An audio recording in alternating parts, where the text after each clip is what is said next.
Morality speaks no language to such a people.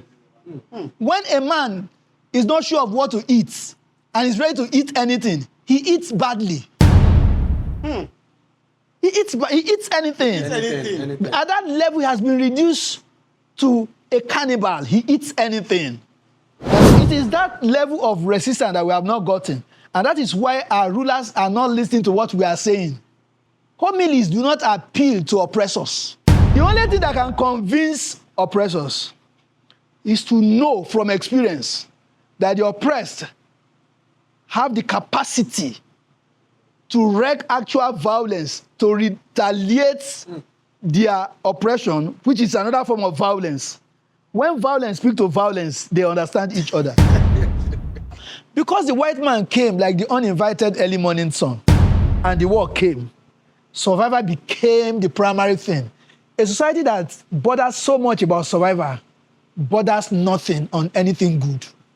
Every society creates its own criminals and sustain them. Because the criminal in every society, they know the criminals. Once a society discards its value system, that society is on the highway to perdition. Wealth is sweet, but what is sweeter is knowing the means by which wealth is attained. We should question wealth. If you don't question wealth, wealth will question you. Because it will eventually envelope you. Good morning. Welcome to another episode of the Agbalanze show, hosted by your very own Agbalanze Bube of Ubuntu Elite House. Today is a different day. It's a very special one. You know, you've never seen it like this on the Agbalanze show. Trust me, because the heads we have here today is just something else. And once I pan the camera to them, you're going to understand what I mean. We have two maestros here. When I say maestros, I'm talking about in art, in academics, in education, and anything that has to do with what we shape the country's haggard state. And actually, we're shooting on Independence Day. In fact, I made a post today on Facebook. I said, Nigeria is 65, an old man, independent from strangers. But when are we going to be independent from our very own selves?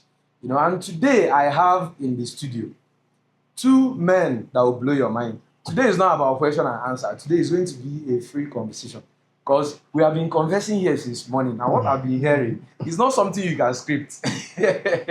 So on the show today, I have by my left, Mr. Sunday Chukwu. He will introduce himself to us in a while. And then we have Barrister Mr. Iloh. Am I right? Professor, please. I'll go again. And we also have Professor, you'll be a doctor before Definitely. you become professor now. Professor Iloh. Professor Dr. Barrister Iloh Friday, right? Yeah, you're right. Man, I will have them just do the introduction by myself because I can't do it so right. Thank you. Sunday, let's start with you, my brother. You rightly said, we always do not want the prefix that is added to the names in Nigeria. We always want to just come. I'm Sunday Chukwu. University of Benin trained sculptor and is practicing sculptor and director of the N Gallery Enugu. So, before you miss the important part, Sunday Chukwu is the one that made the popular Ijele masquerade at Asata, Enugu State. When it was released, it went viral. It was all over Nigeria. And I say all over Nigeria, all over the world. We did a documentary on that, which will be coming out very soon, and you're going to be wild. But first, let's get to the professor in the house. Prof, please tell us a little bit about yourself. My name is Iloh Friday. I'm an academic, a professor of law. I'm also a poet, a university lecturer.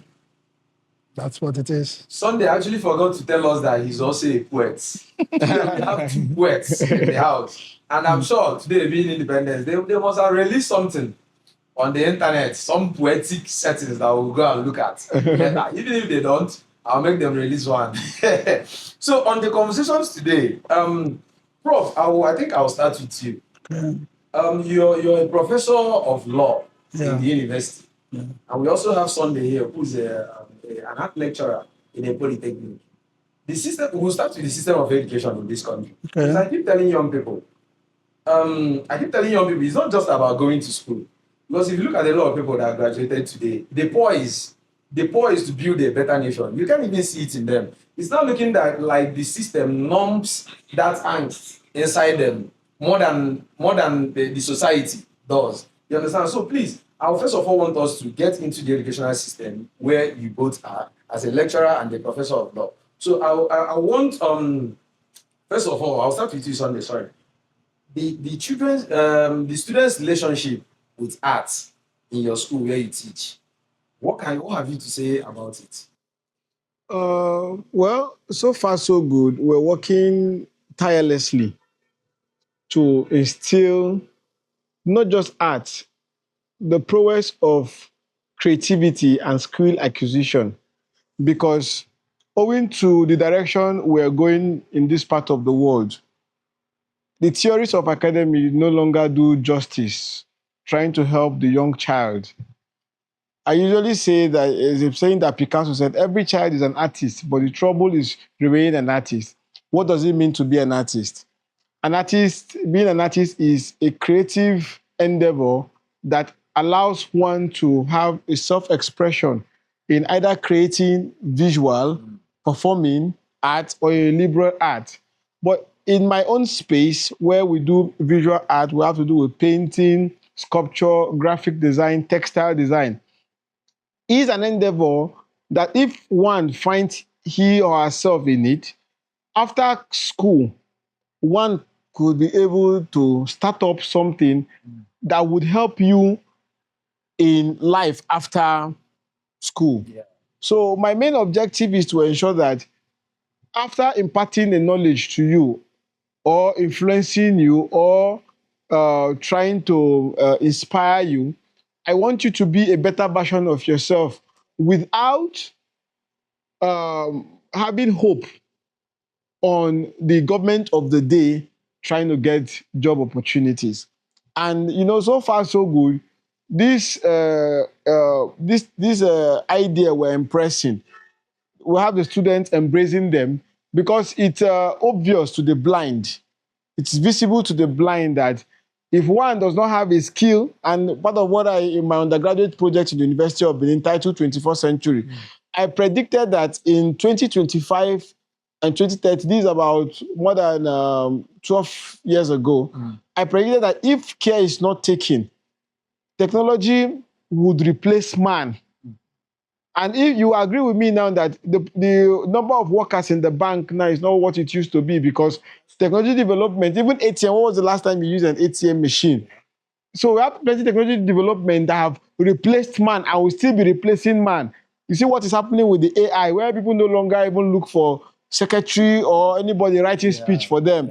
You go there and pick up something. Now, in 2030, only those with skill, very valuable skill, like the arts, can survive because in the Western world, art is revered, art is respected. People of wealth buy art and use art as a form of investment.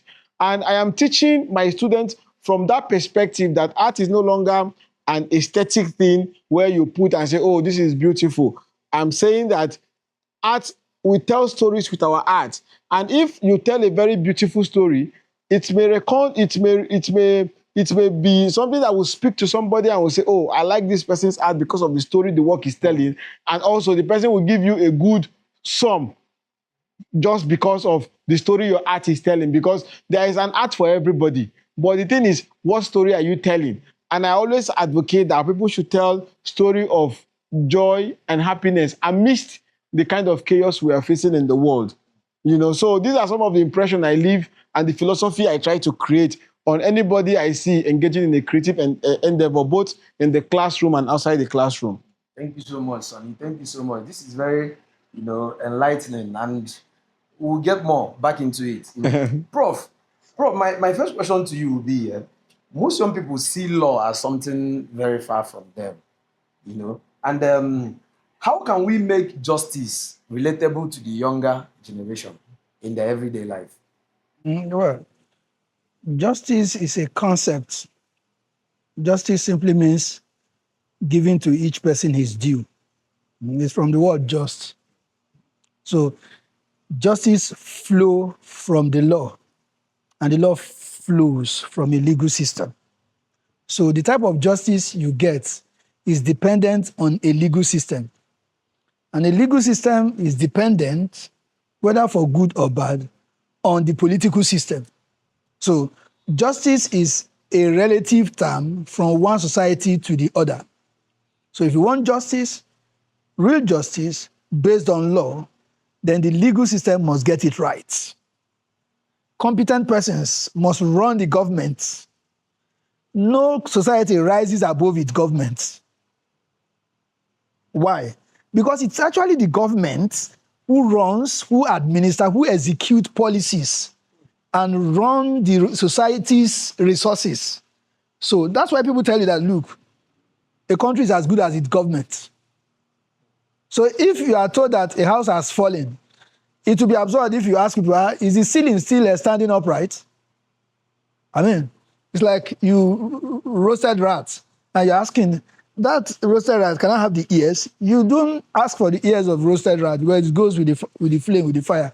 So justice is a question of how sincere, how genuine the government is. Because it is the government that determines policies. And when I say government here, I mean the executive, the legislature, and the judiciary.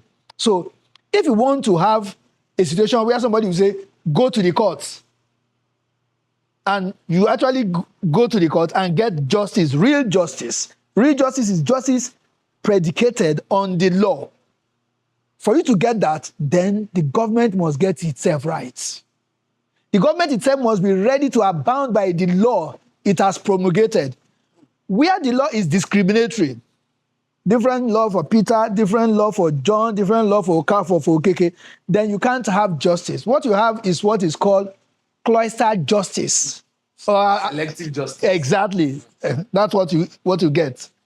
That's why the Igbo man's sense of justice is Amen what I came Libya.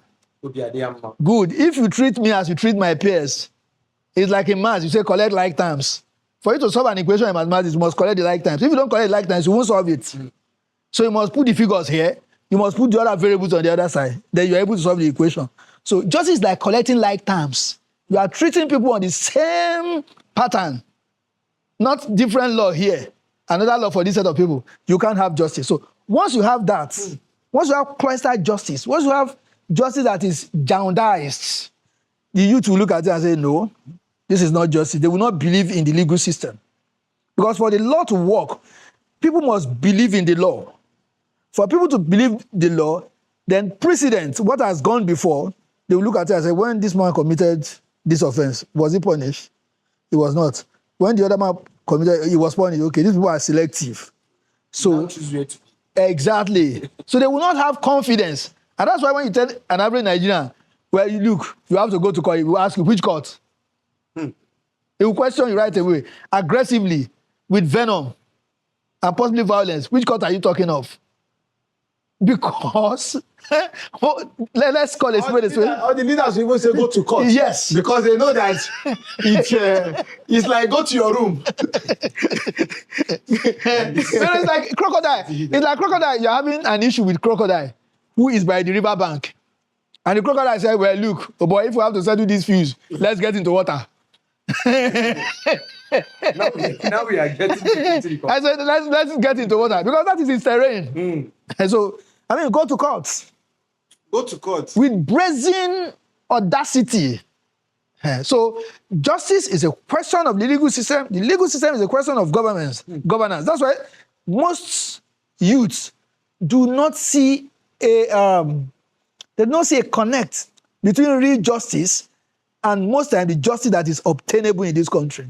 I'll give you an instance recently. You would have not read the case, but it's all over social media. Somewhere in the north, it was alleged that some herdsmen, most likely Fulani herdsmen, were trespassing on a man's land. In fact, on his farm. So the guy decided to sleep over in the farm and see how to get around the problem. In the night, he saw the herdsman. There was a fight. The guy tried stabbing him. He took the dagger and stabbed the herdsman. The man died. I think they stabbed each other. But the herdsman was the aggressor. Police arrested the farmer. There's this Yoruba proverb that says that when a farmer is sluggish in catching the thief catches the farmer. So the matter went to court. And from the High Court to the Supreme Court, they said the man, what he did was murder. But people were saying, given the fact that it cannot be murder, it was in self-defense and all that. Now, anybody looking at that with a sense of justice, with a sense of equity, would say, what sort of legal system is this? Law must be based on settled principles. And why it must be based on settled principles is that so that people will now know how to conduct their affairs in relation to the law. Because if the law fickles, you wouldn't know which is which. True. The essence of law is to have an agreed pattern of action. And that's why we say that the law is prescriptive. The law prescribes system, prescribes, said, okay, this is right, this is wrong. But where the law jumps around like a pregnant toad, not fixed, you begin to ask yourself, what manner of law of this? It's like in football match. You see that this is the goal. So you dribble. Your shots are aimed at the goalpost. Then suddenly you look at that place, the goalpost no longer is here. They begin to walk towards this place. Then at the point, it moves to the place. You'll be asking yourself, what's the Now, that's what you get when a society does not act strictly on laid down legal principle. The citizens, they lose hope. And that's dangerous. Very, very good. Yes, because such a situation is gradually and consistently, sadly though, working towards anarchy, where life is poor, nasty, solitary, and brutish. That's what is called a state of nature. And it's a sad one. Prof, we are in a classroom. There is a classroom. And Sonny, this will revert to you now. Okay. Today is Independence Day. Okay. And Prof has already led us through the Nigeria justice system, which we know is a very quagmire state. You as an artistic creative right now, if you're asked to sculpt Nigeria or poetically describe the state of the nation as an art person, what words will you use, or what manner of artistic this are you going to use in describing the Nigerian legal system of today? My description about Nigeria now is a very beautiful maiden who, after the suitor had to do some tests to ensure that she will be fertile when marriage sets in. And after the test and everything, they saw that, oh, she's very fertile. And the suitor got married to her. And she was enjoying her early days of marriage. Not until the suitor saw how fertile she was. They go in and get the best of her and get the best of children from her. And after getting everything, they deserted and pushed for a divorce. And when they pushed for a divorce, they only come back to her when they know that she's fertile. And anytime they come, they'll get her to produce for them. And many a time, these suitors have gone to tell other guys that, this lady is very, very fertile. We have chopped her, but you can still go and chop your own because she's a maiden that does not grow old. Don't mind her age, that she's 65 years old. She's still 60. Go there and you will get your own share. And there is no end in sight from her She know the rich menopause. Yes, thank you very much. She's always fertile. And that is what we are seeing. But we were saying that Nigeria should embrace her children and take care of her and ensure that she does something around the children, that everything that she gets as a fertile mother stays with her children and benefit the children that has, because not all the children were taken away, but the best of children have been taken away. And if you're going to, where are the best of children? The oil, the rubber, the mineral resources, the gold. Some of these children, some of these sites where these children are given birth to or were given birth to have turned into insecurity sites where they create anarchy and get these children out of these places and make that place a no-go area for other people to benefit.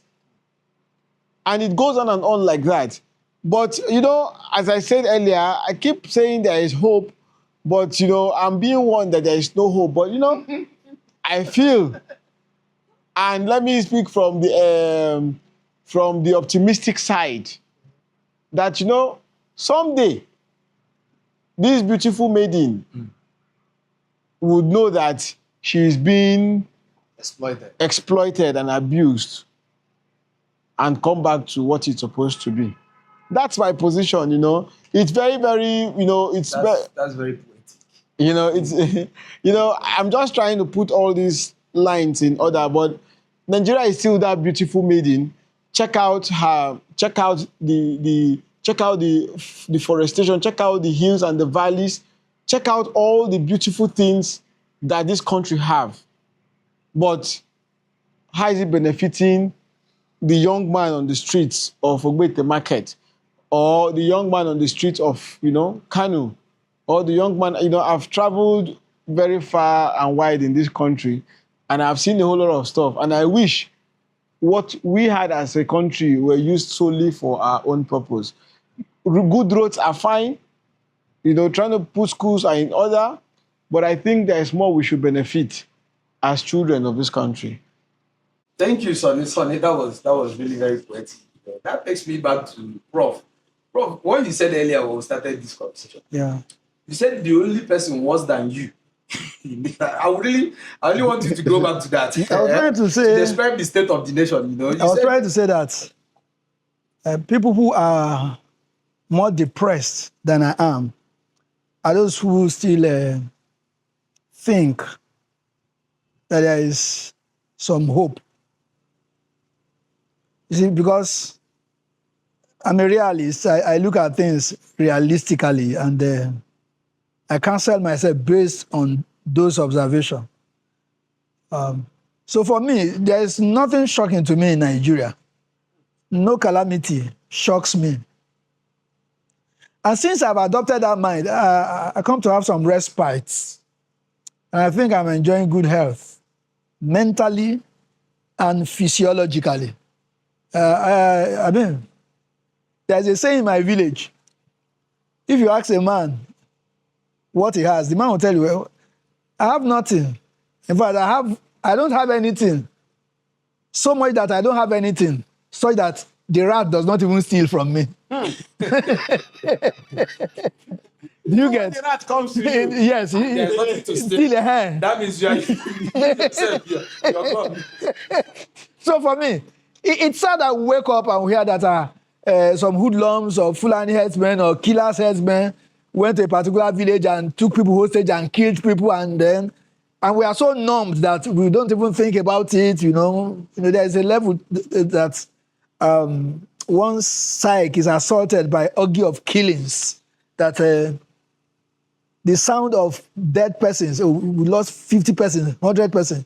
It was like people saying that we lost 10 mosquitoes or 100 mosquitoes. So back to your point, I'm not really optimistic. I'm not really optimistic. Sad to say that, but that's the way I feel, and I'm entitled to my opinion. Yeah, some person feel that there is in George Orwell's Animal Farm, one of the characters is called Molly.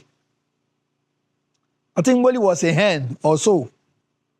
For those persons who have read that book, Molly would go, when the animals had expelled Farmer Jones and the wife, Molly would go there, I think it should be Molly, go to Mrs. Jones, mirror, her dressing mirror. She would go there, she would put ribbon and all that, and then she will have to make herself happy by thinking that there's a sugar candy mountain somewhere. There's a mountain somewhere where there will be candy. Because the animals expelled Jones because he was oppressing them. That's why it's called Animal Farm. And so they were hopeful that this regime of animals for animal by animals would be nice until pigs like Napoleon and all that, they were the one who replaced Jones. They were in the ruling class and all that. And at a point, Napoleon said that no, milk should only be for the rulers because they do a lot of things. And just like those in the National Assembly say, no, we should be comfortable. We should drive Jeep for 400 million because we do a lot of thinking. To really make law is not easy. So Mwoli was always fantasizing, thinking of one sugar candy mountain somewhere. Hope is good, it's therapeutic. It makes you feel glad. Without hope, life will be boring. I appreciate that. I know all those. Hope is medicinal. In fact, there is a hormone in human being called the happy hormone. I think they call it dopamine and also if it falls short in your body, it's a problem. You'll be sad even though you don't know why. So even nature knows that. That's why I put dopamine in us. But I could rise above all those hormones and look at things the way they are. And as Nibo will say it, this is what I'm saying. So that's my take. So nothing shocks me in Nigeria. Nothing. And I say virtually nothing. Yes. Great. Then once you tell me Nigeria, I say no, it's not possible. I'll first start from the default that this thing is possible. Let me work from here. Then if it did not happen, oh, thank God. But if it happened, I won't be disappointed. Because the man who is down cannot fall further. It's actually lovely to see, our people being more realistic about things. Because that's the only way I will see change happen. Our biggest problem in Africa, like everybody knows, even the Christians, I say Christians, even the religious fanatics themselves, they know that religion is our biggest problem. We see white, and we keep on hoping that God will, in one way or the other, turn this to black. Even when we are not even putting work on our own as humans, we are giving brains as humans for us to be able to transform things for the betterment of our society. But we keep on waiting on God for things that we can do for ourselves. So it's beautiful seeing, people understanding that this is our reality. You know why people think that way? Because if you look at things realistically and practically the way they are, now you have to take responsibility and do work. And people don't want to do work. I mean, you just want something magical. It's like you have an exam to write next year by June. I mean, the proper thing to do is to just go and say, where is the course outline for this exam? This is it. What are the texts required? Hard copy on online. Okay, put it before your table. Draw a timetable. See how well you can run through the course outline, maybe like 3 times before the D-Day. By so doing, you'll be able to write the exam. But something plays in your head, either within you or people around you, there's nothing God cannot do. I mean, He's a God of wonder. Yeah, and people will start giving their testimony. Yes, the God that... God will reveal everything. Yes, the God that fed Elijah by a ravine or whatever it is. I mean, something plays in your head and you begin to say, I mean... Why it did not work? Yes. I remember in my days in secondary school, even people still do it now. Literature text. Instead of taking the hard copy and sitting down and reading it and saying, what is the theme? What is the figure of speech? What is this? What is the setting? And being critical about it and do a critique. Somebody will put a video of it and say, they ask us to read Shakespeare's Macbeth. I'm watching it. Now, watching a literature text work for an exam is not the same thing as sitting down and reading. There are two different things. There's a difference between I'm watching something. There's a difference between I am studying it and looking at it critically. So, religion offers people this type of soothing antidotes. It makes you feel good. That, I mean, if Jonah could be swallowed and the fish and dropped, I mean, this God does all things. And I tell people, of about 198 countries or thereabouts in the world, no country, I've told people at workshop and all that, no country ever get out of this type of doldrums that we are in by mere wishful thinking. or by religious incantation or some form of intangible euphoria. No. If when the white man was coming to bring religion here, they didn't even bring religion at first. They knew it was work. In fact, they had to be selfish to come here, kill people, enslave them, work on their brain, twist their thinking, their idea, their philosophy, turn it upside down, put it in inverse. Then, after some time, now brought them religion. Otherwise, they would have just come here and stayed at the coast and say, we brought you the good news. There's a God in heaven. He sent Jesus Christ. But they didn't do that. They knew that wouldn't work. So they first harassed our people, kill as many as, and I say kill, and I mean kill. Britain, France, Portugal, Spain, Belgium, name them. Germany. They plundered Africa. They raped her, exactly. They plundered, they raped her. They did all manner of unprintable things. Then at some point, the Industrial Revolution was beginning to come, the slave trade was no longer profitable, they needed things, blah, blah, blah, blah.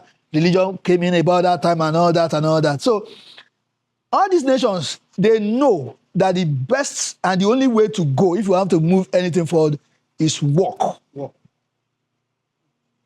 No country. I stand to be contradicted. No country, and I want to be contradicted. No country ever succeeded on the face of the earth by just mere wishful religious cantata. And that's why no. the exploitation started. Exploitation started. The work started by taking what we have, yes, and making our own people Dependent. do the work to get something for themselves. The Dutch who came to South Africa, Cape of Good Hope and all that, was that their country? Did they know that that wasn't their country? When they came there about 1475 or there, they knew that wasn't their country. Was it in their continent? No. Dutchland is in Europe. So they came there, they were passing. They just said, this place looks beautiful. How do we stay here and just drive these black natives away? It will be good though. And they said, that's work, and drove them, maltreated them, enslaved them, introduced apartheid in 1948 as a policy. Part of Fugat. Do you get? Call them animals. Their children were calling the other children and said they are dogs. Do you get my point? So, sincerity and work is what can take us out of this, you know. The this work is no longer taking place. Yes, that's the only thing. The work is no longer taking place, Prof. Yes. That actually brings us to the next thing I want to... Prof, you know, this session is... it's something else, honestly, and I'm loving it so much. So that what he just said now will take us to my next question for you. And it is... Some say art is a bridge between generations. Okay. You understand? And now having the millennials and the Gen Zs, all over, with the attitude of the Gen Zs and the idea of... because the Gen Zs, I think theirs is worst. They don't even believe in work anymore. But now you as an artistic sculptor, what is that one legacy sculpture you want to leave for the future generation? Because I think that's one thing this generation don't think about. They don't think about tomorrow. What will I be remembered for? You know, what work have I left for humanity to be remembered for? You know? Okay. That will bring me to... I have answered this question. I think a group of people came to the End Gallery and she asked this same question. But my thing and what we do with the gallery is not to have one work that I would leave for generations yet unborn. But instead, I'll keep making reorientation at every opportunity I find myself in any fora to say that we as Igbo people had some level of sophisticated civilization even before the advent of Western civilization. And there are tenets and principles that guided our forefathers that made them live in peaceful coexistence with themselves. You know, if you're talking about war in this, war in different part of the country before it was called Nigeria, it's very difficult to hear that, apart from maybe the Aba 29, the Aba 1929 women and the Asaba women, they were fighting for a particular political cause, but not like they were having challenge, like intercommunal challenges. And even if there are ways that the kinsmen come together, the Umunna system of government come together and ensure that whatsoever misunderstanding, whatsoever chaos that is in between two clans or two villages, there are ways that these things are ironed out and resolved, and peace come back. When I was very young, when we go to the village, there are no fences in the compound.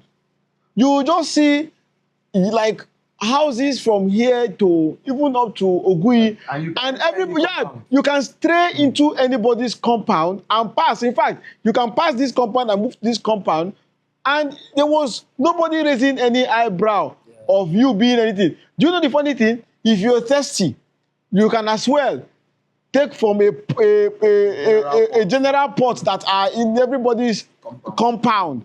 Children will be playing, they will go there and drink one, take this thing and drink, or somebody coming back from the farm. But for me, I think there was a uniting chord. And the chord for me are some of the Igbo proverbial expressions that I felt that at every given time, this short story or short line of or call it a parable is being dropped, and it is planted into the consciousness of everybody that is aggrieved, and they will use their tongue to count their teeth. For example, you know, imagine when you're having you're going to have a peace session. They say, first of all, the elder will say, you know, Asina, Ndibanyisina, Ojebiri, Kaibe Yabiri, live and let's live. They will come up with another one and say, Ebe belu go belu. In case he that means it is telling the oppressor in that particular meeting. The proverb is not pointing that you are the oppressor, but he is saying that because of if this person owns this land and is already farming in this land, and this land belongs to his forefathers, and you are coming to say this land does not belong to him, there is a direct bullet going to you and say, come, oh, don't say this other person should not. There's another one that's, yes. There's another one there. Don't leave your, don't leave your brother behind. So these are philosophies that guided a peaceful and a sane society. So what I now do with the art I create is to create art and have them have this that will resonate with time. These themes. Because in no distant time from now, all these proverbial expression will be translated into English, and they will go out of extinction. And it is even going out of extinction already. Because before now, you know, you were talking with an elder. Before he said Jack Robinson, he will tell you, G, Ilegi, Ezegon. That means use your tongue to count your teeth. So they are telling you, they are judging you, but they are not judging you with say we are judging you. They are giving you there are plenty of proverbs. Do you understand? So what I now do is I create art, and I was opportune to make the Jene masquerade, which I felt that when I was told to do that masquerade, what came to my mind was, I'm not a sculptor that was invited from another part of the world to do this masquerade. I'm not going to do something that will outlive me. I'm going to do something that my children would see. What legacy do I want to put down? And I thought of what some people say, oh, no, so many theories came out when the masquerade, oh, this is going to fall in, how humongous this work is. What does it, because it's not, I'm not a white man, so if it's like I'm a white guy, they believe that I know something. But yes, a prophet has honor. Yes, except in his own town. Yeah, but divinity gave me, like, I have this God blessed inspiration, and I did the work. The God of that gives creativity, the Inca thing was in there, and we came up with a very interesting piece that everybody is happy with. The work is 10 months old now. So imagine now that we didn't make that sculpture. At least there is no way your child will ask you, what is this? You as a father would think back. Are you getting it now? So now, to answer your question, I have not stopped. And I'll keep working and using our proverbial expression or short words that has some deep meanings in Igbo language to title my works. And when I find myself in exhibitions in any part of the world, I'm going to say, this is what this means. And I want to use this opportunity to tell our brothers and sisters that we are all one. That is why I don't always want to say, you are from Abia, you are from Umuahia. We are all Igbos. These are just political, yes. Yeah. You know, in less than 15 minutes from now, I'll be in Oka. And when I go to the villages in Oka, I feel as if I'm in my own village. You go to Mudioka, you go to Owerri, you go to, what they call it now, Mbise, you go to Mbano, you go to Umuahia. In a very short while. Do you know the funny thing? In one day, you can travel around Southeast Nigeria. But do you know what? In one day, you can't travel more than 2 states in the north. You know? Between Kano and Maiduguri, it's a very long distance. In 4 hours, you still be driving. You still be driving, yes. Yes. Niger. I was born in Niger. I was born in Mina. Probably the biggest. Yes, the biggest landmass. 4 hours. What is 4 hours? From Mina to Kotongora, you drive up to 6 to 7 hours. You are still in Niger. You are still in Niger. From Kotongora to Ilela, you are still driving long distance. Now, you don't talk about from Kaduna to so, but you know, we as a people, we are just like a very beautiful community, and we should hold some of these proverbial expressions that held us and bind us together.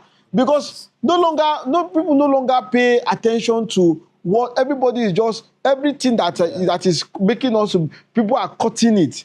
You know, you no longer imagine you go to the village. Immediately you get back to the village, you are sitting down. Somebody has just come and start whispering in your ear. Oga Biakwa, don't shake him. Don't shake him. On our concern. On our concern. Don't eat from this person's place. All these things we were not known for these things. You know, sorry, I like that you took us around this corner now. Now, my prof, away from law, away from arts. But shortly, how to answer. That's exactly what I want to ask now. What is that one thing? Now we are going to culture and traditions. What is that one thing now we as Igbo people must not ever drop in our tradition and culture, no matter how modern we get? This is the next line of question. Yeah, Prof has a train of thought. So I want exactly what he was saying. Like I said, all human existence is art. Is the truth.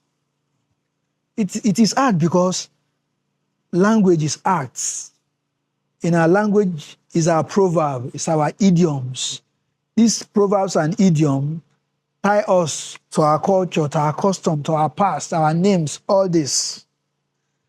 If you look at Achebe's work, if you look at Things Fall Apart, he answered that question. After Okonkwo committed his last murder, when he had killed the white man's messenger, he went and hanged himself. So the white man's messenger came and was asking Umuofia elders, so who among you is Okonkwo? And Okonkwo's best friend, Obierika, answered, he's not here. The man got exasperated and said, it's not here. Achebe said that the man was angry at these people's use of proverb instead of them answering straight. The man said, I'm not here for nonsense. Where is he? They led him to where Okonkwo's corpse was dangling from a tree. The man now asked, what do we do now? Obierika answered him, we have sent men to the other village to bring people who will cut him down. The man replied, say, why can you not do it yourself? No, Obierika told him, if your men can do it, we'll pay them. The man asked him, why can you not do it? He said he had desecrated the land. We cannot touch him. Then he looked at the man sternly and said, this man that is Okonkwo was one of the greatest men in Umuofia.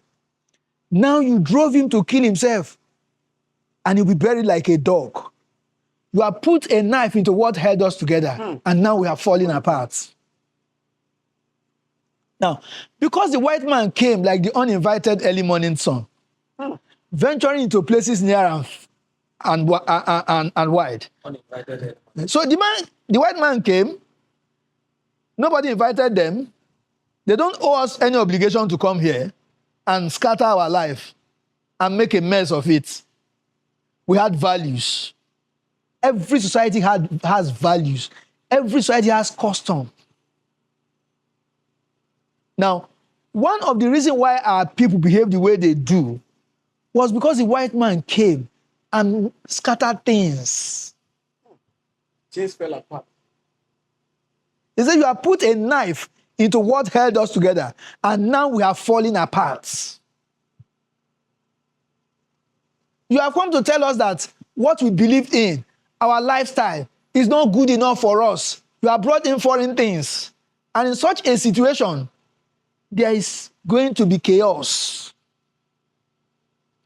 Like he said, how many persons can say our proverbs?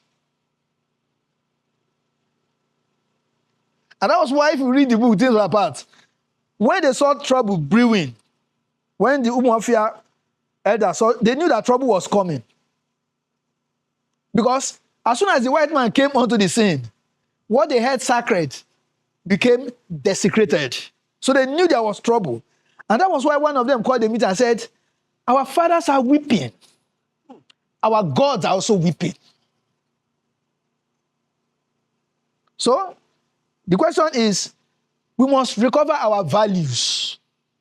The Igbo society never used to worship money the way they now worship it. It was never so. We were never, most of the proverbs he made here, if you look at those proverbs, clinically you will understand those proverbs telling us stories of people who have always held positive values, oneness, humanity, and all that. But when the white man came, left, and the war came, survival became the primary thing. A society that bothers so much about survival bothers nothing on anything good. Doesn't. It's fantastic. If the only thing you bother about is survival, before you know it, you become a cannibal. Because you can feed on anything. Anything. Yeah, nothing, yes, nothing gives you, you don't hurt in your action and think that you will one day and I do not. You won't. You just feel that what is important to you is the end. The means is not important. It's the end. But the means should actually be as good as the end. This is disputing the end justifies the means. These are philosophies. The means. that we use- Borrowed Yes. philosophies that messed up a lot of things for us. The means should matter as much as the end. Because if you say the means does not matter, it means that you care about the end. So whether you did kidnapping to get money, whether it's money ritual, whether you are selling human being parts as spare parts, whether it's trans organ trade and all that. So the means should matter. As much as the end. Yes, At the end. it should. So when you now think or hold the view, sadly though, that the means does not matter, it means that anything goes. And that was why I told you that every society creates its own criminals and sustain them. Because the criminal in every society, the society, they know the criminals. Oh, they do. And that's why people talk about this Boko Haram that I say is not true. It's people are benefiting from it. Even the most stupid person knows that theory cannot work. If you have 1,000 persons in a town, all of them, one way or the other, they will know one another. Yes. So yes. So how can you tell me that people will just come from nowhere and kill people, then they will presumably disappear?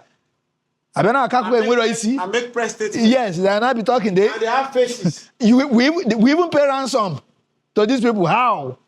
How do they get the ransom and all that and all that? So every society, once a society discards its value system, that society is on the highway to perdition. I can tell you that for free. And part of what we are facing now, because nothing is held sacred Anymore, yes. again. I was telling us in the gallery, I said, before now, the whole community can deal with me when I err. This is true. If I err now, as a young boy, before my parents would even have the opportunity to get me and say, I did this thing wrong. Neighbors don't show you Neighbors have taken good care of me and given me, and neighbors are not like the quote and unquote my kinsmen. Oh. These are neighbors from other ethnic group like the northerners. That's why the Igbos will say that. Now, Well, and these are like Anybody cooking good. water, Yes, exactly. Because these are it's when you listen to the likes of Mike Ejaya, Oliver the Cook, and Osadebe. Yes, when you hear them, you see what the value system. We had a very rich. I told us that our form of civilization were not on technological development as it is now. Where our own form of sophisticated civilization was the way humanity and the way at which the love human were sharing with other humans living in the same place, even they were not from the same father and the same mother. Because there is nothing that makes a people happy when there is love, when there is empathy. Because you find out that people die only at old age, and it becomes a communal celebration of life. Yeah. Unlike now when people die for no just cause, because you can't even tell. Because if some things are happening, if 2 or 3 people, young people die in the community, they start asking questions. What is the problem?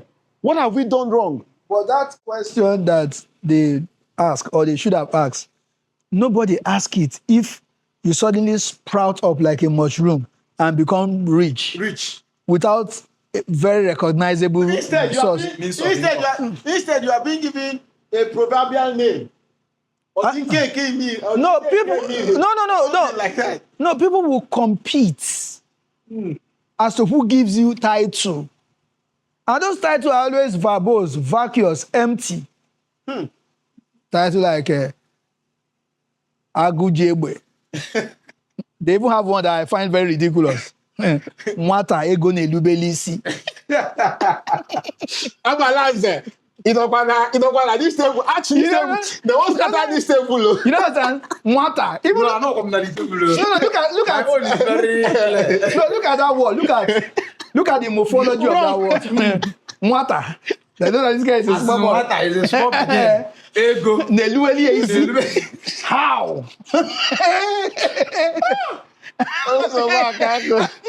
It's a paradox. As in, Keneze. is a water. Now, if I let me even tell you, the title of Water Kenese is actually infuriating and an antagonism to our custom. Ordinarily, if there is an Eze, it should be revered. Yes. Now, we have now somersaulted in our psyche. We now felt that you should actually get to a particular level. You now stand up and Yes. And it becomes a title. Yes. In fact, in Yoruba land, there is one Obenize Obe song. He say, Aki kioba ni bere. Ibere is Aki koba ni noro. That you have to prostrate for a king. So if we now say that this guy's wealth is so humongous that he does not need to greet the king. He has to stand. Yes. Now, that's an invitation to disorderliness and anarchy. Then, So, and somebody regards in that of what a Keneze. it's an Awaluji. In fact, we even saw cars, Jeep, man. Chief, yes. They say, what did he buy? Say, of what a Keneze. Now, that's as harmless as it is, but it's not actually a harmless statement. If you look at it, you see how, and how we have tumbled and staggered in our new concepts of wealth and praise singing. Akaji Egbe. Akaji Ogu. And you know the funny thing? What is somehow about this is, like, you know, from where I grew up, from the north where I grew up, if one person has a title, anybody that's coming to bear that same title, is that the other person is dead and no more, and they're going to replace it, like the Magaji or the Serikin this or Serikin Abunga, like the different Serikin Makirai, Serikin, different kind of guilds. It is being given by people who their works are verified. Yeah. Even in Benin Kingdom, we have the Igbesanwa, we have the Igum. So any chief that is sitting with the Oba is heading a particular guild. If you're going to be giving you a title, then you're going to see your title. Oba is beyond that is going to confer the title on you. And this title is going to see from the perspective of what you've done or what you are doing for the people from a renowned source of wealth. Yeah. But you know, when we come back here, it's not that it's a bad thing for people to make money. But I think the way we worship this title, you know, if they want during Ofala now, you see different sharing of titles. And the thing is, so then you now see somebody who is a youth, being given this title, working though, you start asking yourself, what is the problem? Am I not doing? These are the Enough. You see, then you see friends that are people that were classmates, and all of a sudden, because this person now has a humongous source of, then nobody is even asking, what Now is he you doing? that have been putting in work. Because they do not bother about the means. They do not bother about the means. The Igbo system of government before the white man came uninvited is different from the Yorubas. Yorubas practice monarchy. You have an Oba. Yeah. You have his chiefs. Those chiefs have titles and all that. It's a monarchy. The Igbos were never monarchical, except for some few places, maybe like in Ria and all that. So when people say that Bama is it, to a large extent, they are right. But it doesn't mean we don't have a system of government. The Greeks too never had monarchy. After democracy came from there. Yeah. So no system is the same. No two system is the same. Now, so when the white man came, what we had, they destroyed. They destroyed our system and created the warrant chiefs, which brought problem. And that problem is still down with us today. Yes. That's why you have in Igbo land autonomous community. Isn't that sad and saddening? You see 2 or 3 who band themselves together and say autonomous community. When Ojus Okalu was governor, Abia, he made so many persons kings or whatever of autonomous community. Some of them so much that they had no kingdom to rule over. It's that bad. It's that. They created a lot of chiefs. Yes. Why that they have no kingdom. Yes. You would just come and say, autonomous community, we just say, make a graphic demonstration from here to here. Yeah, autonomous community. Yes. And build a palace. It is called balkanization. You are balkanizing customary authorities. It's sad. So, till today, we are still having that problem in the southeast because this issue of eze-ship, except for few areas, is alien to our people. And the fact that we don't operate a monarchy doesn't mean we have less civilization. I mean, I mustn't do things the way you do things. Yeah. So that's that. Back to your question. Well, I would say that we really need to reconfigure the way we conceptualize wealth in Igbo land. As much as wealth is sweet, but what is sweeter is knowing the means by which wealth is attained. Because if you don't know the means, if you don't care about the means by which wealth is attained, wealth will eventually be bitter. Because the essence of wealth, which is a resource, is to solve human problem. The essence of drugs is to make a sick man get better. So the essence of money is to better life. How does it better life? Use it to procure what you need. Food, medicine, shelter. And that's the primary essence of all the resources we have in life. But once you now eulogize money beyond its very end, then there's a problem. People will not care how wherever they get in wealth, happy head in a motor, ban a motor. Even though they go this motor is for kidnappers, happy I buy. You should just make money. There was this video. What's the name of this? Pet Edoche's son. Yes. In that video, they were hunting for wealth. They went, it was a ritual. And others, when they heard of the condition, they were going back. The guy emboldened the others. Let me tell you, we have gone this far to go back. Whatever Papa say, but Mama, everybody will submit this here. We are not going. You would see desperation. You will see. So a society that worships money, Yeah. that worships wealth at the expense of the means of wealth acquisition is a society on the highway to destruction. It's like when fire begins to get thirsty. It's about to die.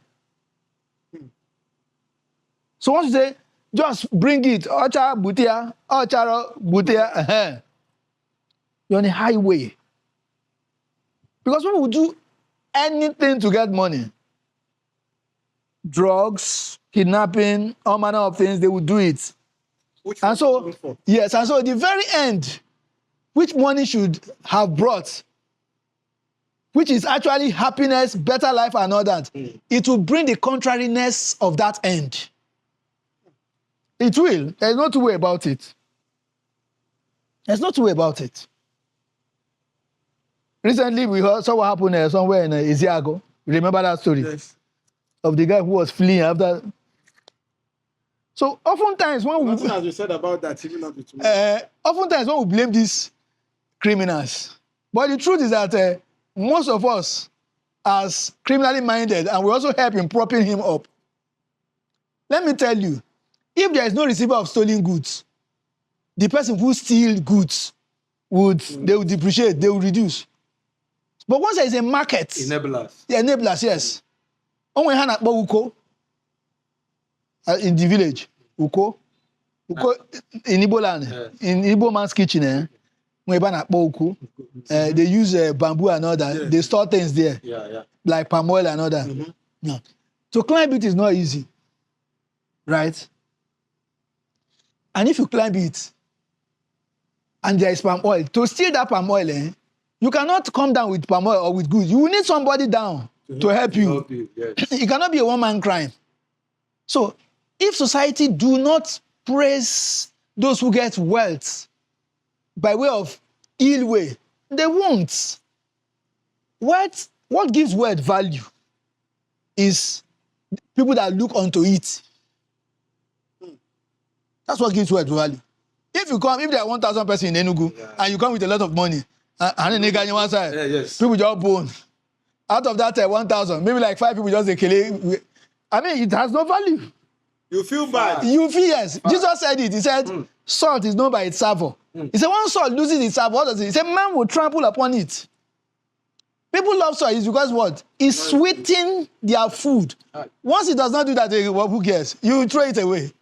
And so, wealth is given value by the association it keeps with people around. Exactly. So if you come around and people look and they go to their job and whatever, you throw party and nobody comes in. Should you question wealth? We should question wealth. If you don't question wealth will question you. Because it will eventually envelope you. If you don't question wealth will question you. If the only thing that matters to us is wealth, absolutely, regardless of its source, oh my dear. But you'll be termed as being someone with bad omen. Bad intention towards others. Yes, because those other persons who are probably in the multitude do not care about the means. They care about the end. But because you are in the minority, but let me tell you something. When somebody who dwells in your house is eating vegetable that is infested, and you don't caution that person, by the time the trouble will start in the midnight, you'll be a sharer. Exactly. Trouble does not listen to, I just sit down on my own, I know some trouble will come. Whether you sit down on your own or Yeah, but in our community, in the Igbo real sense of communal living, yes, there will be a question. There will be a question asking. They're going to be like, somebody will be asking you because your kinsman will call you. That concept is no longer. That concept is no longer there. That was why I gave you the analogy of, comfort things fall apart. When Obirika said that, you have put a knife into what held us together, and now we are falling apart. Our problem is that our values have been eroded. If you go to an arable land and you see erosion, watch the topsoil, plant there, nothing will come out. Facts. Because the nutrients have been washed off. Facts. So our problem is not that. Our problem is that two things, colonialism and the Civil War. The white man scattered the whole of the Igbo land. A deep blow. They scattered it. It was only in Igbo land you see people become Christian and they bring out everything that represented their myth, their spirituality, and they will burn it. The white man didn't touch any part in Yoruba land. Quote me. True. I know every inch of the land. They didn't touch anything. Because given the Yoruba monarchical system, they were able to really come in and they came to Ekpe. It was optional. They came to Ekpe in 1894 or so at the Ekpe River and entered Ijebu. The Durena Ujaya just raised up his hand. That was how they conquered Ijebu. The only place the white man conquered was the 1861 conquest of Lagos and all that. Ibadan and all that, they didn't bother, they didn't touch. So they had their God, their system, same intact. But in the East, there was a deliberate, intentional, systematic sweeping, destruction, demonizing, satanizing what the Igbo man represented. And so that value were swept away. So the white man, by 1967, 7 years after independence, the whole of the Southeast was a theater of war. A war that claimed over 3 million persons. The final burial. The final You understand? stab. Now, when the war ended, Igbo were just giving 20 pounds. Exactly. And that's why you said People who had it proper became about survival. Yes, people who had property in Port Harcourt lost it. So, from 1970, people were just trying to survive. Right, no more living. People went into prostitution. Morality speaks no language to such a people. When a man is not sure of what to eat and is ready to eat anything, he eats badly. He eats anything. Anything. At that level, he has been reduced to a cannibal. He eats anything. And that's what we're seeing here. Yes, morality does not speak to him at that level.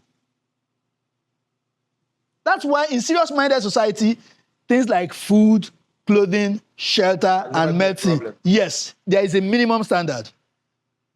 Because those who are their rulers over the years have known by violence that once you go beyond that level, there will be violence. So even you, the wealth that you stole, you cannot with it. Now, it is that level of resistance that we have not gotten. And that is why our rulers are not listening to what we are saying. Homilies do not appeal to oppressors. And you said this while we were. It doesn't. You know why? It's human nature. It's human nature. Homilies doesn't appeal to. I mean, just imagine that the Pope comes around any of these religious figures and say, "Hey, you see these people stealing your money. You have about so billion.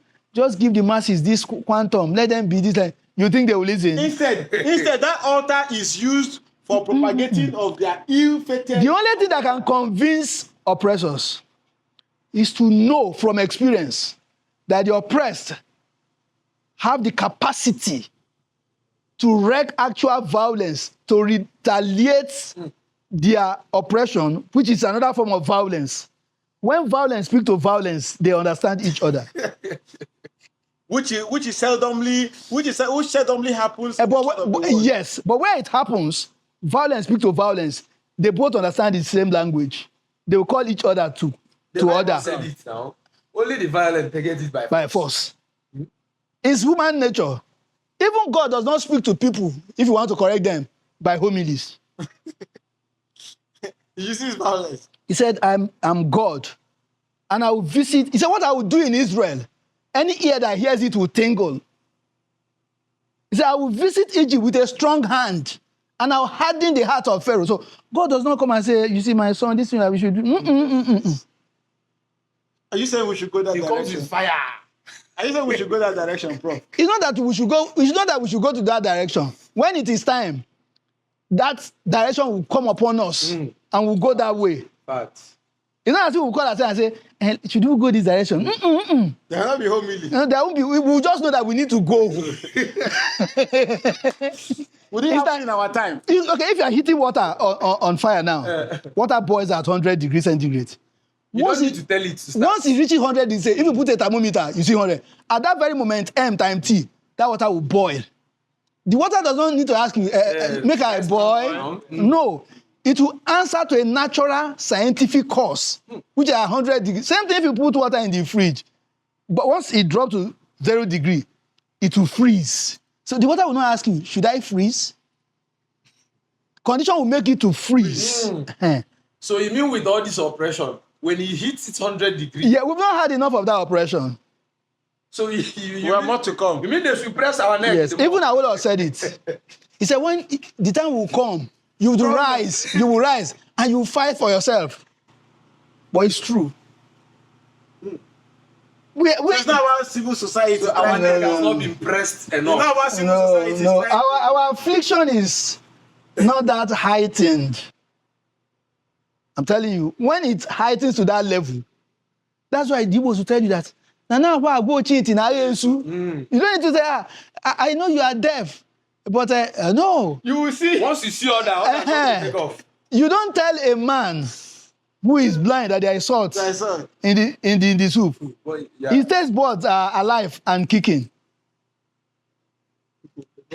And so even if you have not been to the sea, you at least eat salt in the soup. So it's not a matter of, we don't need to call ourselves to a meeting. I told one person, I said, by the time this trouble will start, he said, what time? He said, that's exactly what I do not know. And I'm sincere about that. But when it starts, some politicians who think they have the capacity to fly away will not be able to fly. Some will fly, but some will be caught pants down. It will be sad. You saw what happened in Nepal, didn't you see it? Because they've been pushed to the wall. But not all society is the same. There are idiosyncrasies, there are dynamics. But whichever way, as long as they are human beings, once it gets to that boiling point, it will boil.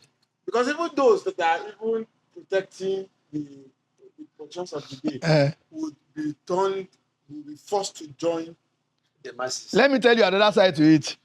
And that's to tell you that politics is a funny thing. If Nigeria becomes heated, you see this foreign power that is enjoying this status quo. If they see whichever group is having the upper hand, they will line up behind that group. You've not thought about it? We saw it during the answers. We saw it. You don't know? Politics is a game of, interest. and the seed comes in. Because it's a game of interest. Nothing is permanent. Interest shift by circumstance. Recently, you've seen Trump saying that they are beginning to recognize the Palestinian state. Haven't you been noticing? Okay. Yeah, I've seen. I won't be shocked tomorrow if they wake up and say, no, we just thought the Palestinians were going to be reasonable. After Netanyahu's speech at Yes. right? Do you understand? And Netanyahu is not shifting ground. When they started that war 2 years ago, and somebody asked me that, what do I think the Israeli would do? I said, well, if I were the Israeli, I would fight this war all through to the end, no matter how it lasts. He said, why? I said, because war is politics. And I mean, it doesn't make sense if you see a snake and cut it into half and still stand by it. A snake divided is more terrible than a wholesome snake. So it's better to crush the snake, finally. So that's why the Israelis are not yielding to all this, we are doing this, they will not yield. They won't. You're saying they are killing babies. They will keep asking you, when Hamas struck in October 7th, 2 years ago, where were you these dudes? So you expect us to pull out our arsenal, taxpayers' money and all that, and we're in war, then suddenly we'll turn back because we are preaching homilies. Whoever listens to such homilies. So, Chief, at the end, you're trying to prepare the minds of Nigerian youth now that we are not yet very oppressed. We are not. The way to know that we are oppressed is when we are fed up with our oppression and we want to take on the oppressors. I'm telling you. There's somebody I know who bought a land. He said the neighbor was now arguing that this is not where the boundary should be. That it should be like 7 feet from that place. He said because he's a man of peace, he now considers. I said, you're a fool. The man will ask for more. Yes.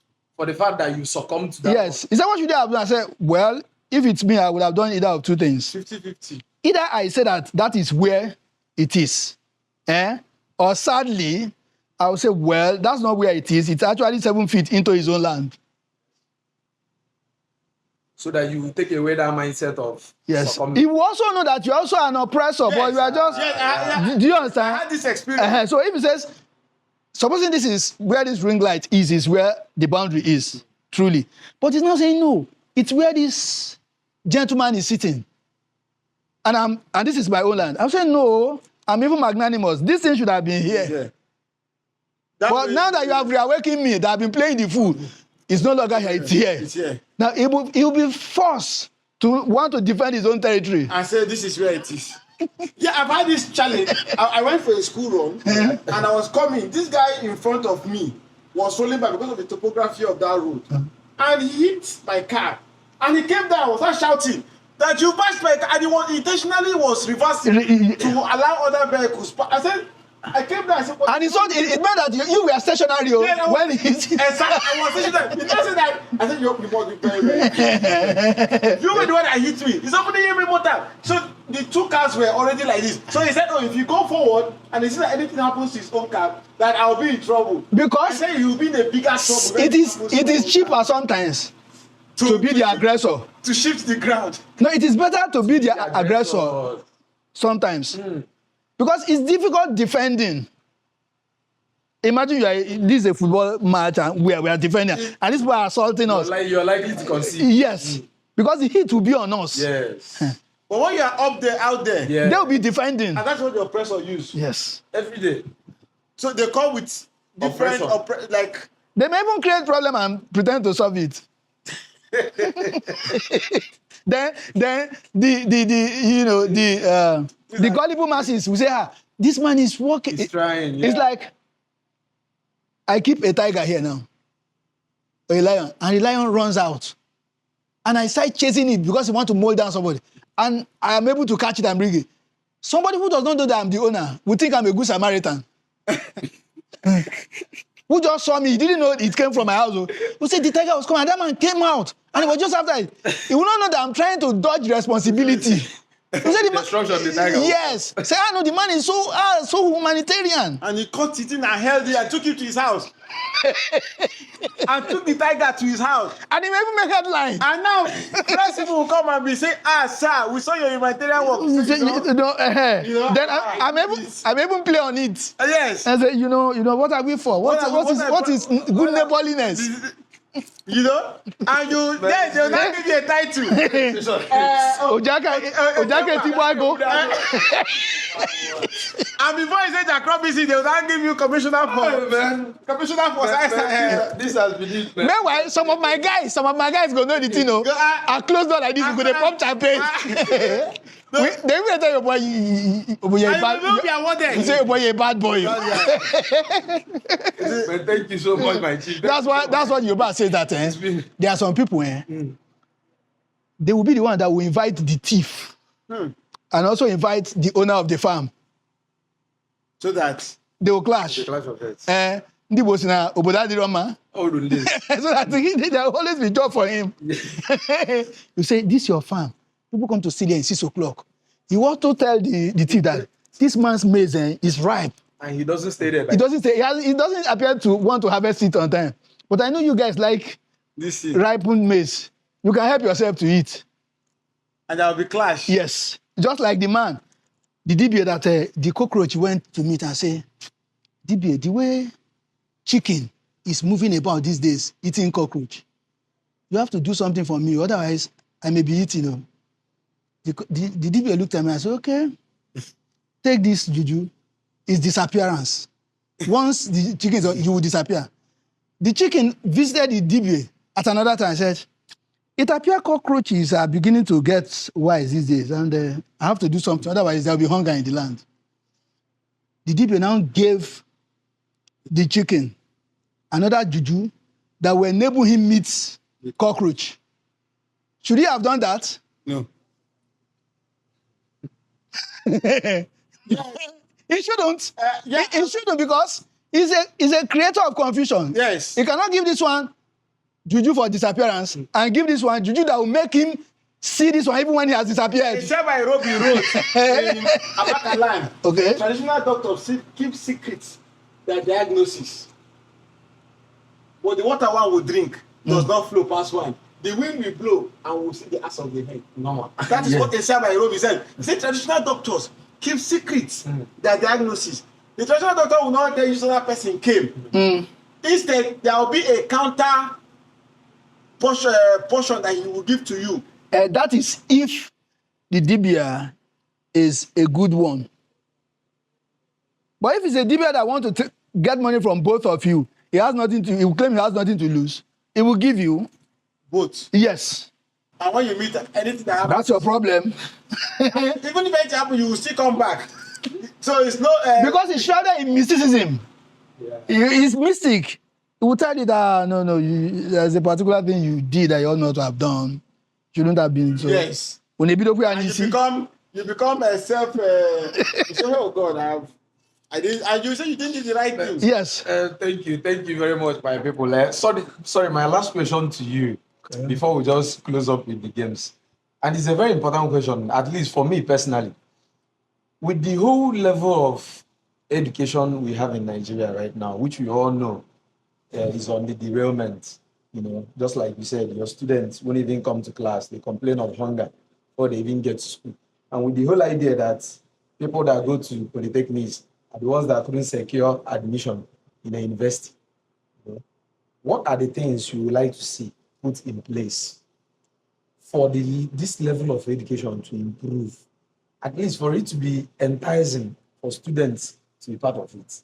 Okay, I'm advocating now that, right, the era where we have theory education has passed because students no longer, not even students now, the children of this generation called the Gen Zs are very intelligent and creative students, but they need to be shown a way, a legitimate means of having something. So that is why even National Youth Service Corps, the NYSC, acknowledged that there is an urgent need for skill acquisition. That was why even in orientation camp, students are forced to go for what is called SAID, Skill Acquisition and Entrepreneurship Development. So they know that even medical students come to orientation camp. They know that students from different departments come there. But these core members are being mandated to do that, which is a very, very important course. Now, if we bring that knowledge and school of thoughts to universities, to know that it's not enough to pass mechanical exam questions. Can a student that's finished from mechanical engineering open the bonnet of a car and do some automobile repair? So learning should be hands-on based. That is why in my own field of endeavor, which is art, I only score the practical works, because what I want to see is what is your work, how interesting is your work? What storyline are you trying to say? How effective is your story to the person who wants to bring their work in their collection? And I'm training students that are not going to be artists for aesthetic purpose. I'm training students that would create art that has philosophy and have very interesting story to tell. Do you understand? So in every department, students should not be trained to pass exams and say, define this, what is this? It should be practical based. In every department, microbiology, whatsoever, there are practical aspects of it. It's so sad that until when some of these students finish NYSC, that they coming back to what they have passion in doing. That's when you go to WhatsApp status. People are doing different trades because they say, oh, this is what is in vogue now. Somebody that studied a very interesting course in university, that if it's in the Western world, will be making some money, will be selling. I'm not saying that any business you're doing online is a bad business, but it should not be like, you should not go to school. If you had wanted to do that business from onset, you should have learned that trade. Yeah. Look at what people are doing with furniture making now. Look at what people are doing with different skills. But if you know that you don't want to go to school, you can go pick up a skill. And another thing is, parents should look at their children and push their children towards what they have passion in doing. Exactly. Because one of my experiences is many times people go to school, at the end of the day, fall back to what they have passion in doing. Exactly. As I saw somebody and I was asking questions, and she said, oh, I'm no longer doing I've given my parents the certificate that they wanted from me. I am back to what I'm doing. And many times it happens to creative mind people, people that can write. People, parents say, oh, what are you writing? What are you writing that will bring money? Back to where we see peer pressure in our society. Say, oh, this person is boutique. So another thing I want to define success is not about making money or having money in your account. Success is having a passion, staying on that passion and working on it on a regular basis, finding a path and being on that path continuously to achieve whatever you want to achieve. For the fact that you find your calling and you're on it, you're successful already. Because as you said that it's a continuous process. The means is as interesting as the end. So the end does not justify the means. So in the process of striving very hard, trying to make ends meet, you should also enjoy this process, because these are projects that even at the end of the day, when you get to, because students now, because there is no state power that we used to have while we were in school. While we were in school, man, it was, you just have to deliver yourself and work very hard. That way, when we left school, we're still having that work ethic. You wake up around 6 a.m., even without breakfast, you're already in the studio hitting it hard. You only eat when you've seen that, oh man, your eye is going to turn round. But this thing, now somebody wake up in the morning, the first thing is, oh, now what will I eat? Only soft life. Yeah, so exactly. You pick up your phone. Those days, when we started Facebook, sir, you have a limit at which your feed is. Yeah. At least you've seen the feed of that day. You drop it. But now it's endless scrolling. It's endless. So even me myself, sometimes, I get, but I will have to pinch myself and say, hey, what's your problem? Because, you're scrolling, and when you say you want to drop it, another headline will come out that is very, very interesting. When you spend 2 hours. Yes, doing nothing. And in other clime, people are paid by how many hours they work. Yes. Imagine somebody paid $100 for 1 hour, and 7 hours is 7, and like here we are being victims. So the thing is, we have to properly check what is happening. There is a big enemy to students. And what is the enemy? What I'm having in my hands. This is a very, very big enemy. But the truth is, this can be conquered if only you pay now and play later. It's either you pay now and play later, or play now and pay later. You understand? We have classmates that call us sometimes and say, hey, what's up? How are you? What's happening? Not that you don't know, those guys are not doing very well per se, but the thing is, it was book. But the era that we are in now, see what is happening in China. There is a revolution, a skill acquisition revolution going on.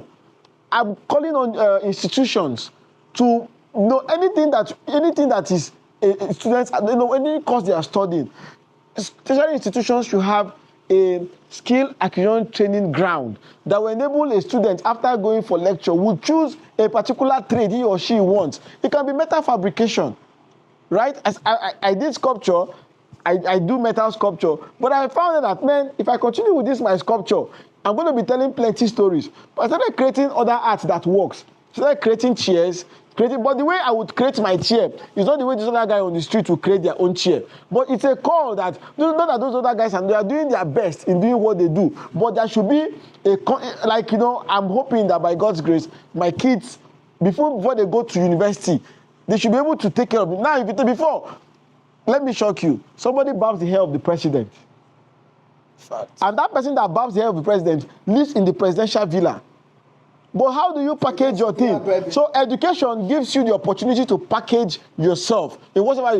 If you go to, there are some places you go to, you won't barb hair for less than 10,000. If some people come to the place and they say your barbing hair is 1,000, it's okay, thank you very much, I'll come back. It's a lie. They don't like the price you're giving. That means there's no premium service. But there's a place you will go to. It's like, welcome, sir. While you're waiting, they will bring some granules for you, bring some small things for you. Before do some, to take care. When you are paying, and that is what school does. Yeah. School helps you to give you a proper orientation and help you make research of what is obtainable in other clime, so that you put it. But you have to have a skill, because one thing is, if you have a packaging and you don't have a good skill, then there's a clash. People will just come for the first time and they may not come back again. Yeah. So the thing is, skill is what I'm advocating for, because AI has taken over. Technological developments have taken over. Go to the banks, go to everywhere. You see that, in no distant time, if you don't have a skill, even a skill as a skill as good as even cooking. Look at what Hilda Bassi has done. Oh, she came up with a very fantastic idea. Cook a very big pot of jollof rice. And that was a powerful statement. And people came and they were supporting her. So you didn't taste the jollof rice, I didn't taste the jollof rice. But it is said that it was a very sweet food. So She entered the Guinness Book of Records. So how many young girls now can beat their chest to cook their native food? It's true. How many young girls now can pick up a thread and mend their dress? How many of them can tie wrapper? How many? Not even tying wrapper. Let's say tying wrapper. They say it's an archaic thing. Yes. We're talking about skills. Yeah. Yeah. Thank you so much, Sonny. Thank you so much, my professor in the house. Now, to wrap this up, please. We already know what the show is about. Yeah. We promote whatever that has to do with Africanity, Igbo-ness, where we are from, and everything. So, Chief, I will put you on the spot right now. And the spot is going to be about you, your people. Just promote your people as much as you can. So I'll come with questions, and you have just 3 seconds to answer each and every one of them. Your people will be watching this too, so if you make a mistake, they will chop you alive. So, Chief, coming from Enugu here, Ogo, I want you to mention 5 towns inside Ogo in 3 seconds. Is it in Ogu local government or in Ogu? Ogo is Ogo village. There is Ogu local government. Okay. There is Ogu in Ogu local government. Just like there's Enugu in Enugu local government. Okay, in Ogu local government. In Ogu local government, there is Ogu itself. Uh-huh. There is Mbo. Okay. There is Mako. Okay. There is Ezere. Okay. There is Nemwe. Nice one. So you're from where, Gongo? I'm from Ogu. You're from the Ogu itself. So what's your people's favorite food? Ogu, they eat echara. Your best food? Echara soup. They also eat akpu. Yes. I heard of that echara soup just a few days ago, and to be honest, I've never ever in my life heard of that soup before, apart from 3 days ago. Somewhere. These are medicinal food. Yes. My guys tested it and they said it's something else. Honestly. Okay, so next is we'll talk about the favorite food. What's the biggest cultural festival of the Ogu people? It's EKG. EKG. Okay, more like Iriji. Iriji, but we call it EKG. Okay, what's the most popular masquerade from Ogu? I can't fix it. There's so many masquerade, but I don't think any. Okay, maybe you're not a masquerade person. Say no that. Okay, that's Sunday. Sir. We'll get to you now. We know you grew up in the north, but you don't enter. I didn't grow up in Ogu too. Okay, you see, so no excuse for you. Where are you from? I'm from Nume Onateze. Onateze, here in Enugu. Yeah, Nume Onateze, yes. What's the local government? It's in Kano East. In Kano East. Yes. So mention 5 towns in Kano East. In Kano East, we have Nara, we have Uboka, we have Nkerefi, we have Mburubu, and we have Nume. Nice one. So you're from where, Gongo? I'm from Nume Onateze. Nume Onateze. Yeah, there's Nara Onateze. What's your people's favorite food? Ofewa. Ofewa, yes. Wow. Ofewa. The biggest cultural festival? Usually the Ofala. The Igwes Ofala. Yeah, the Igwes Ofala, which is a very prominent one. And what's the biggest cultural group, like a dance? What dance are you people known for? I know that the Umada dancers, I think I can know that the Umada, I'm very, very particular about them when they come to dance. The Umada dancers, I can't place other groups. But we would have asked you to perform that dance, but because it's for Colombia. It's been a great show today, the special edition filled with academians, and you can quite tell a lot was being picked from here today for myself and for you, the viewers. You're going to have this on YouTube, and please try as much as you can to follow the Agbalanze show on all platforms. We are going to have these big heads, man. I call them big heads in the sense of what they have inside their heads, not by the size of their heads. We are going to have them more and more on the Agbalanze show, this special edition. Thank you so much for joining us. Thank you so much, Mr. Sunday, the jealous doctor. Agbalanze. And thank you so much, my prof, for being on the show today. We appreciate you so much. I'll also put out the social media handles in case you want to connect with them more. Thank you so much for being a part of this edition. And like we always say, Ubuntu, onye ahala nwanne ya. Forget the fact that we put it in the South African setting, but it means onye ahala nwanne ya. Let's always remember onye ahala nwanne ya. Daalụ.